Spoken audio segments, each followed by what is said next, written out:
sedikit mengingat sejarah Syekh Thalha bin Thalabuddin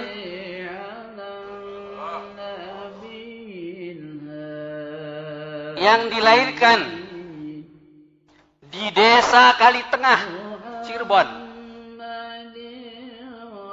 Syekh Thalha dilahirkan di desa Kalitengah, Cirebon. Dari ibu nama Nyai Cengek.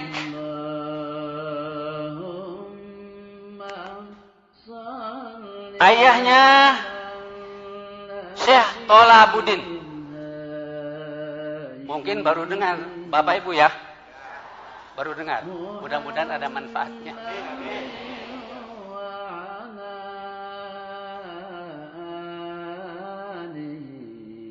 Hari dan bulan kelahirannya belum tercatatkan, tapi tahunnya kurang lebih tahun 1783 Masehi.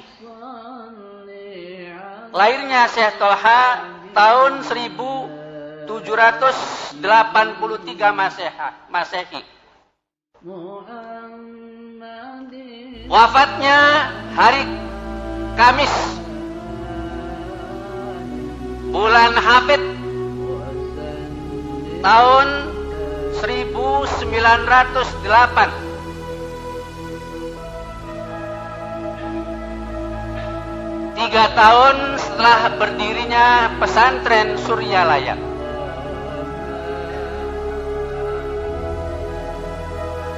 Yang perlu diketahui oleh kita sekalian sebagai kawan, sebagian riwayat singkatnya, Syekh Thalha dibawa mondok dari mulai bayi oleh Syekh Thalabuddin. Pesantrennya pesantren Rancang di Tengah Tani. Satu kejadian yang luar biasa, sang kiai yang bernama Kiai Muji mengetahui setiap malam di kamar santri Thalabuddin itu selalu keluar sinar cahaya. Setiap malam selalu bersinar di kamar tersebut, sehingga menjadikan satu pertanyaan oleh Kiai Muji itu, ada apa gerangan di dalam kamar santri Thalabuddin itu? Ternyata setelah ditanyakan, di sana ada bayi Syekh Thalha, bayi yang bernama Thalha.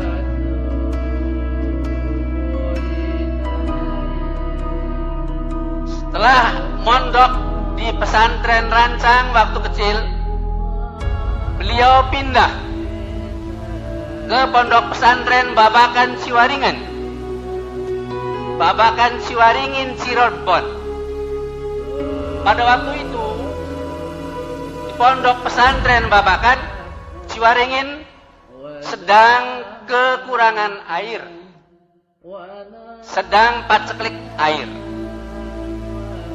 Tapi santri Thalha yang masih kecil, umurnya baru 10 tahun, ditugaskan oleh kiainya untuk menggali sumur waktu itu. Artinya dari mulai kecil nyantri selalu khidmat kepada guru, ditunjuk suruh bikin sumur, dilaksanakan bikin sumur. Waktu itu ditemani oleh Kiai Said Gedongan.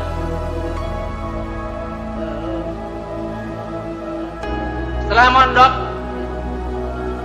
di Ciwaringin, Syekh Thalha mondok di pesantren Sukunsari Pleret.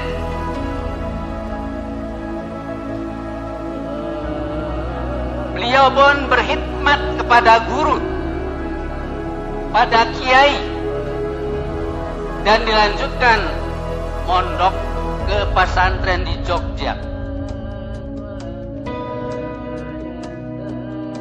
Setelah mondok pesantren di Jogja,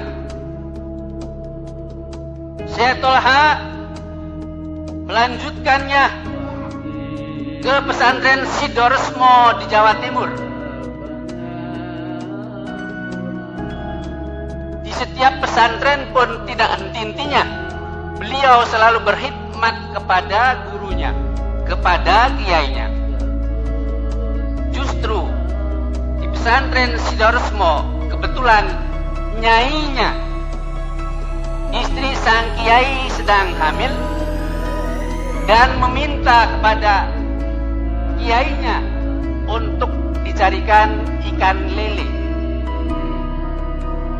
Waktu itu belum musim lele jumbo, belum ya.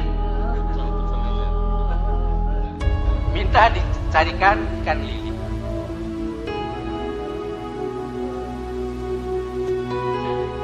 Keadaannya yang banjir, situasinya yang banyak air.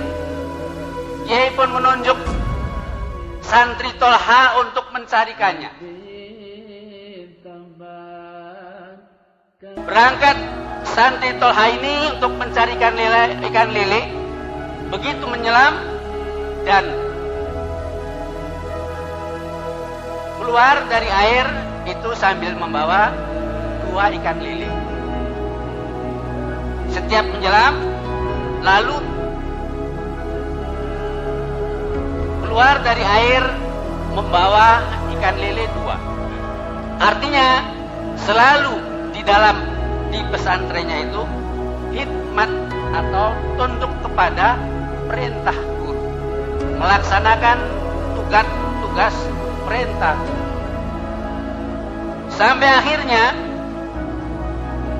dari pesantren Sidoresmo, sang kiai menugaskan kepada santri Tolha ini, karena kata kiai, sekali waktu santri Tolha ikut membersihkan di kamar kiai dan membaca-baca kitab kiai itu, kebetulan memang sudah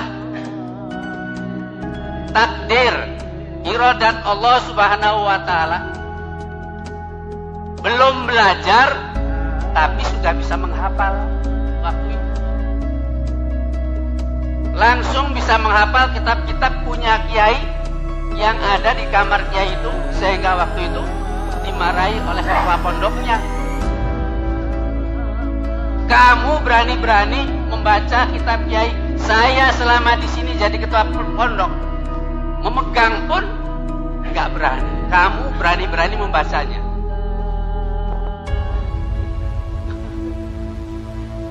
Tapi waktu santri Tolha diketahui oleh kiainya dan bisa membacanya, lalu kata kiai pun mengatakan kepada santri Tolha, sudah sekarang ilmu saya sudah habis, kata kiai itu. Silakan kamu untuk menuntut ilmu di tanah suci Mekah sana. Karena ilmu saya sudah habis di sini, silahkan untuk menuntut ilmu di tanah suci sana. Dalam perjalanannya, waktu itu belum ada kapal terbang, belum ada kapal air, jadi naiknya bukan kapal perahu, tongkang naiknya. Ditemani oleh Kiai Abdul Jamil Wanantara. Karena dahsyatnya ombak waktu itu, sehingga kapalnya pecah, perahunya pecah. Kiai Abdul Jamil itu dengan kudrat Allah Subhanahu wa taala ketemu dengan salah satu ikan pari yang besar luar biasa. Katanya ikan pari itu sampai ada lumutnya. Lumut bahasa Indonesia apa ya?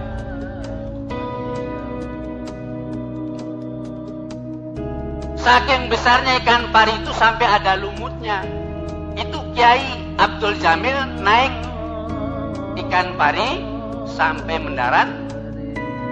Makanya anak cucu Anantara sampai sekarang itu tabu, tidak dibolehkan makan ikan pari. Karena kata Kiai Abdul Jamil dulu, berkat pertolongan Allah diselamatkan oleh ikan pari dari amukan gelombang di lautan tatkala mau berangkat haji. Bagaimana dengan nasib Santri Tolha ini? Santri Tolha waktu itu naik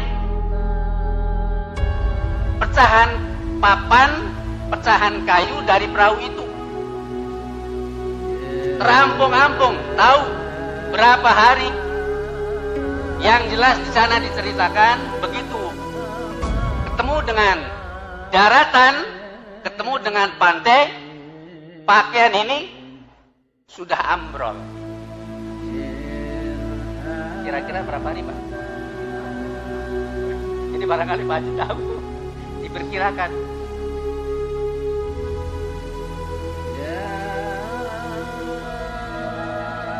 Makanya kejadian tersebut sampai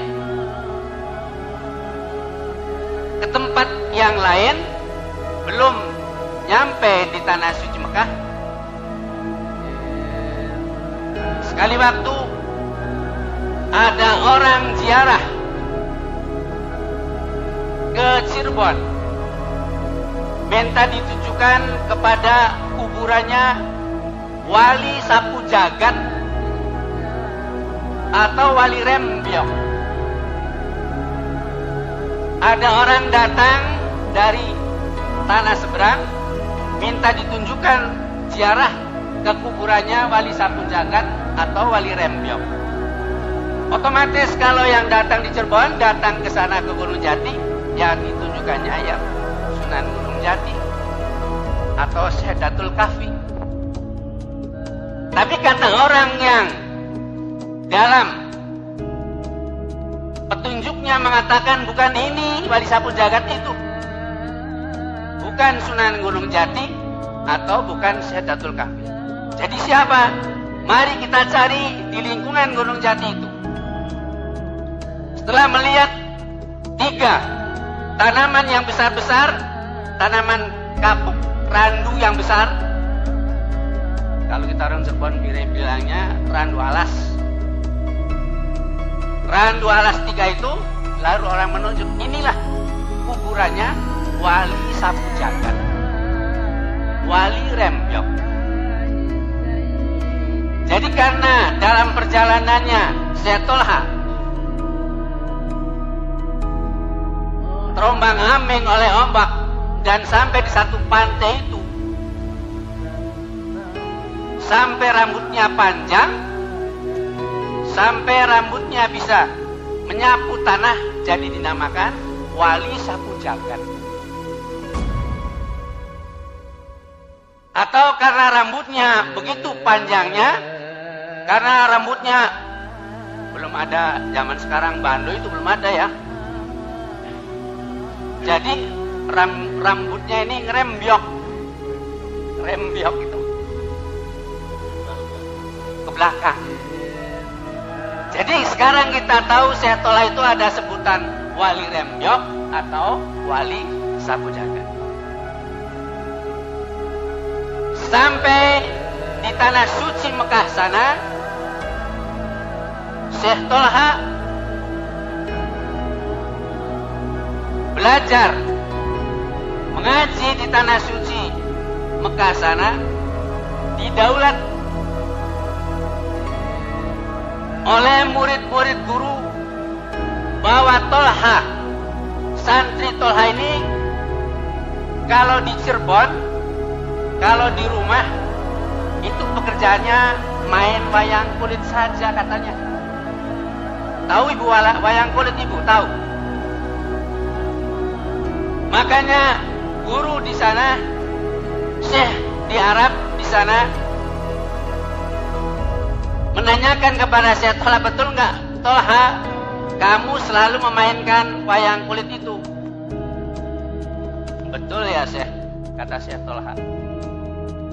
Hadirin yang dimuliakan Allah. Lalu Syekh Tolha menyampaikan kepada gurunya, kalau Syekh mau tahu saya main wayang kulit, ini kebetulan alatnya dan wayangnya nggak saya bawa. Saya mohon izin untuk mengambilnya. Jadi waktu itu Syekh di sana mempersilahkan Syekh Tolha untuk memperagakan permainan wayang kulit. Tidak lama mengambil peralatan wayang kulit, lalu datang kembali, lalu siap untuk diperagakan. Kebetulan tatkala mau memasangkan, kalau kita orang Sepon bilangnya kelir. Kalau orang Sunda bilangnya mungkin layar ya. Tatkala mau memasangkan layar, karena layar itu dipasang, lalu ada patoknya kiri kanan itu. Kebetulan nggak ada patoknya. Yang bersedia jadi patoknya waktu itu adalah Syekh Khalil dengan Syekh Abdul Karim. Yang mau menggelarkan kelirnya itu adalah Syekh Khalil dengan Syekh Abdul Karim. Tatkala Syekh Tolha memainkan wayang tersebut, singkatnya lalu menyampaikan kepada Syekh dan kepada sekalian santri-santri yang lain.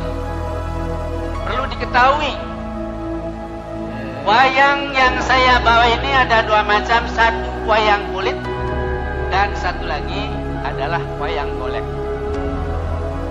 Kalau yang biasa dalam wayang golek di sini ada dengan jejen biasanya. Apa kalau dengan jejen biasanya? Kata Syekh Tolha, perlu diketahui oleh kita sekalian, wayang kulit ini salah satu bukti makhluk yang sempurna yang diciptakan oleh Allah, karena ada kepala, ada badannya, dan ada kakinya. Tapi wayang golek ini gambarannya makhluk yang tidak sempurna diciptakan oleh Allah. Kenapa? Kepalanya ada, badannya ada, tangannya ada, tapi kakinya nggak ada.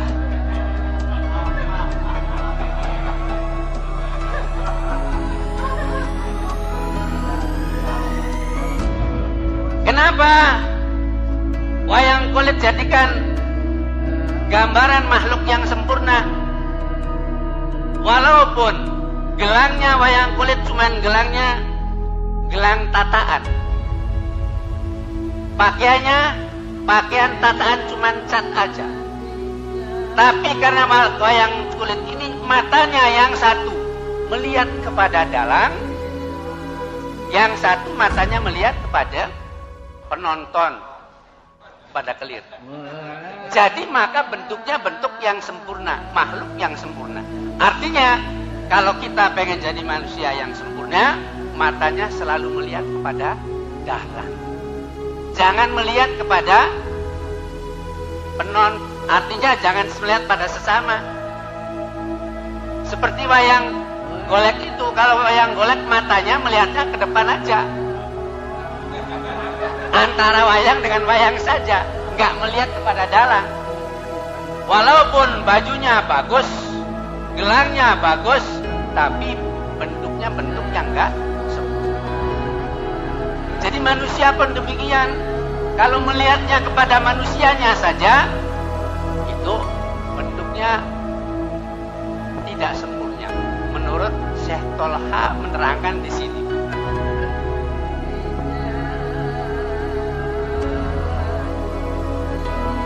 Sampai Syekh Tolha pulang dari tanah suci, kembali ke Cirebon, bikin pesantren, yaitu di Holwat, di Begong atau di Trusmi. Dan ketemulah dengan salah satu muridnya yang sangat dikasih, yaitu Abah Sepuh.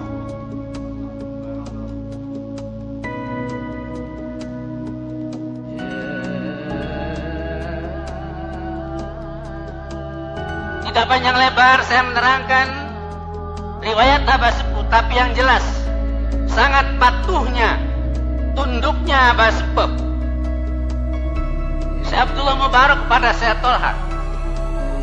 Kalau kita perlu tahu di Begong itu, kalau perlu tahu kita di Begong itu adalah di Muara Kali Condong.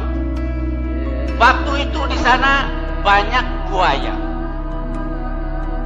Tapi sudah pekerjaannya Syekh Abdullah Mubarak disuruh menyelam oleh Syekh Tolha kalau malam hari.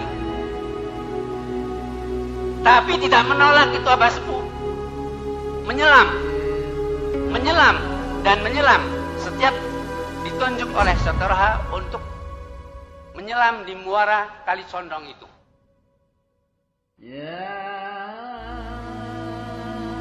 Dan satu lagi yang perlu diketahui oleh kita sekalian sebagai ikhwan, Abah Sepuh selalu tunduk kepada Syekh Tolha, khidmat kepada Syekh Tolha. Tidak henti-hentinya Abah Sepuh selalu datang ke Trusmi setiap bulan Maulud tanggal 25. Tanggal Maulud 25 datang ke Trusmi. Untuk apa? Untuk ziarah ke Trusmi. Hikmatnya sampai dilanjutkan oleh pengersah Abah Anom. Justru malah Abah Anom datang ke Trusmi tanggal 25 bulan Maulud itu bukan orangnya saja, sambil mengiring domba. Coba bayangkan, belum ada mobil truk, belum ada mobil kijang, dari Suryalaya ke Cirebon sambil mengiring domba. Abah Anom itu waktu mudanya tunduk kepada Abah Sepuh untuk melanjutkan wasiat atau titipan Abah Sepuh Maulud tanggal 25. Sampai saya masih ingat, saya tahu tidak intinya setelah Abah Sepuh nggak ada pun, Abah Anom selalu datang ziarah ke Trusmi atas petunjuk Syekh Tolha itu, atas petunjuk Abah Sepuh itu setiap tanggal 25 Maulud. Satu lagi yang perlu diketahui oleh kita sekalian sebagai ikhwan, begitu patuhnya Abah Anom atas petunjuk Abah Sepuh, sampai kalau kita perlu tahu, Abah Anom itu disuruh duduk tidur sambil duduk 1 tahun lamanya. Abah Anom itu disuruh duduk tidurnya sambil duduk itu 1 tahun. Diawasi oleh Abah Sepuh, tidak dilepaskan begitu saja. 1 tahun. Hikmat, hasil dari hikmatnya sampai kita ketemu pondok pesantren Suryalaya yang begitu luar biasa. Dan itu perlu dijadikan contoh oleh kita sekalian. Wa ma bi ni'mati rabbika fahadis. Dalam Quran terangkan demikian. Atas nikmat yang diberikan ya Allah, perlu kita sekalian untuk mengetahui. Maaf kalau kita menyinggung dengan gaos barangkali, atau dengan jejen atau yang lainnya. Ini dengan gaos, dengan jejen. Salah satunya murid yang khidmat kepada guru. Orang-orang tahu, orang-orang kenal ajengan jejen, ajengan gaos. Maaf, setelah tahu Suryalaya. Begitu khidmatnya, begitu hormatnya ajengan gaos dengan ajengan jejen ataupun yang lainnya kepada guru, yang akhirnya hadirin sekalian bisa menilai dan bisa mengetahui. Maksudnya kita berkhidmat kepada guru supaya bisa menjalankan amanat yang diberikan oleh Allah Subhanahu wa taala. Jadi manusia yang akan mencari keselamatan baik di dunia maupun di akhirat. Untuk itu mari kita khidmat kepada guru kita. Di mana setiap bulan di dalam tambe disampaikan oleh Abah Sepuh, yang disampaikan oleh Abah Anom di dalam tambe demi keselamatan kita dunia akhirat. Jangan lupa amalkan amalan kita sebaik-baiknya. Amalkan amalan kita sebaik-baiknya, bukan untuk siapa-siapa, untuk keselamatan dan kesejahteraan kita sekalian. Pun Abah Anom memesankan kepada kita sekalian,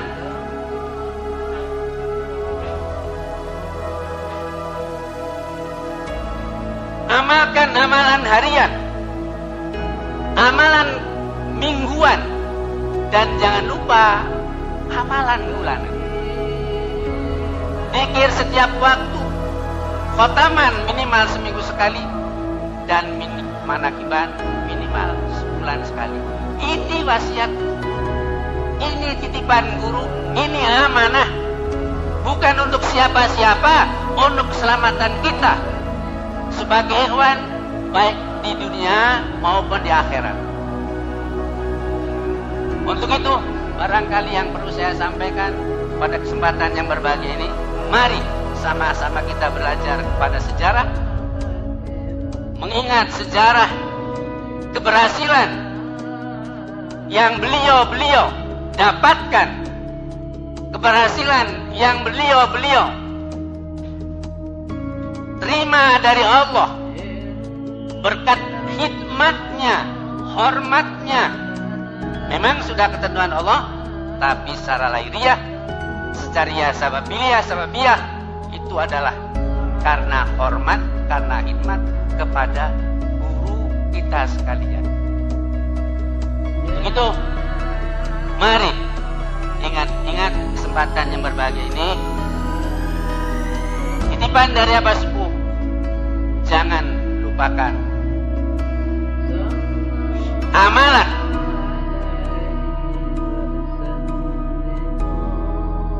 Tarekat Qadiriyah Naqsabandiyah, amalkan sebaik-baiknya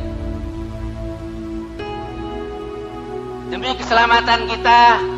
Amalkan amalan Tarekat Qadiriyah Naqsabandiyah sebaik-baiknya sesuai dengan petunjuknya, ataupun amalkan amalan harian kita, zikir setiap pada sholat, khataman seminggu sekali, atau manakiban sebulan sekali. Ini adalah titipan dari pengersa Abah Anom untuk kita sekalian, demi kesejahteraan kita, demi keselamatan kita baik di dunia maupun di akhirat. Apalagi pada akhir-akhir sekarang ini kita banyak menemui beberapa kendala, insya Allah kendala-kendala itu bisa teratasi kalau kita berserah diri, khidmat kepada guru kita sekalian. Khidmat kepada guru kita sekalian akan diselamatkan oleh Allah Subhanahu wa taala. Kurang lebihnya minta maaf. Wallahu a'lam. Assalamualaikum warahmatullahi wabarakatuh.